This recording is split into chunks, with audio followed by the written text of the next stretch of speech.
Acik, dari mana ni Acik? Dari Tangkak. Telah di Sol. Acik, pengalaman Acik datang ke gudang Bos Ijan, apa perasaannya Acik? Gembira. Dapat tertunailah hajat. Dan selama ni nak datang sini. Hari ni tertunailah hajatnya. Alhamdulillah. Acik dah lama kan tengok live Bos Ijan? Lama dah, dalam 3 tahun. Tu. Betul tak Acik cakap? Lama tau Acik tengok live Bos Ijan. Tengok dalam live je, tak sempat. Ni pertama kali sampai ke sini. Alhamdulillah. Terus apa? Merisik terus bertunang bertunang Acik. Menikah kat sini Acik. Terbalik. Lepas maghrib ni terus dapat. Acik, sebelum balik ni nak tanya layanan saya dengan tim-tim Bos Ijan ni okey tak Acik? Okey, sangat-sangat okey. Layanan ni sangat-sangat okey.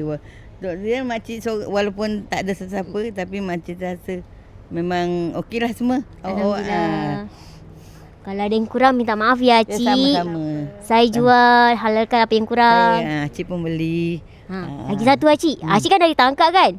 Apa makanan favourite Acik? Yang paling Acik suka? Makanan? Biasa nasi lemak lah. Nasi lemak? Ya Allah Acik, laparnya Acik. Nasi lemak je lah. Nasi lemak bungkus daun pisang. Bungkus daun pisang. Tu orang-orang dulu tu Acik.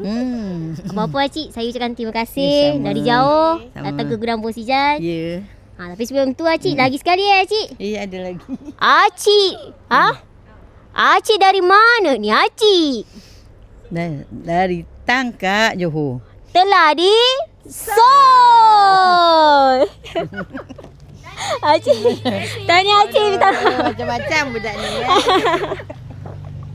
Acik gurau-gurau ya Acik.